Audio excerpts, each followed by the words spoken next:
Isang mapagpalang araw sa lahat ng ating mga kapatid na nandyan sa Doha, Qatar, na ngayon ay nagdiriwang ng unang taong anibersaryo. Tunay nga na ang Panginoon ay tinutupad niya ang kanyang pangako sa kanyang mga anak.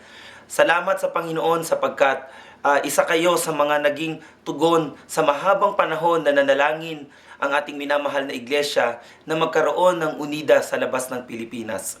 Tunay nga na ang Panginoon ay gumagamit ng mga tao na gagamitin niya para sa ikaluluwalhati ng kanyang pangalan at ikalalago ng kanyang banal na ubasan. Salamat sa Panginoon at binabati ko si Pastor Gatchalian, maging si Pastor Rex Montisilio at Diaconessa Lea Montisilio at sa mga iba pang mga kaanib at manggagawa ng iglesia sa Doha. Maraming salamat sa Panginoon sapagkat hindi kayo napapagod na maglingkod sa Kanya.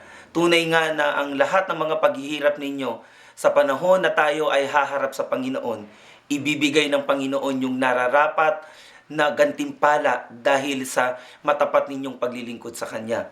Kami dito sa Grand Prairie Unida Christian Church sa Alberta, Canada ay bumabati ng isang napakaligaya at napakasaganang unang taong pagdiriwang ng pagkatatag ng inyong iglesia diyan sa Doha, Qatar. Salamat sa Panginoon sapagkat nagbukas muli ng ikatlong unida dito sa Canada sa lugar ng Calgary. At sila din ay bumabati sa inyo ng happy first year anniversary at pagpalain pa kayo ng Panginoon sa inyong paglilingkod.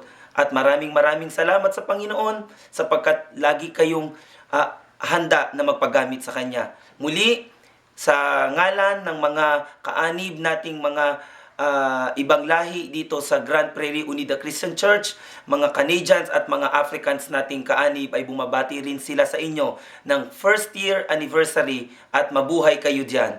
Salamat sa Panginoon.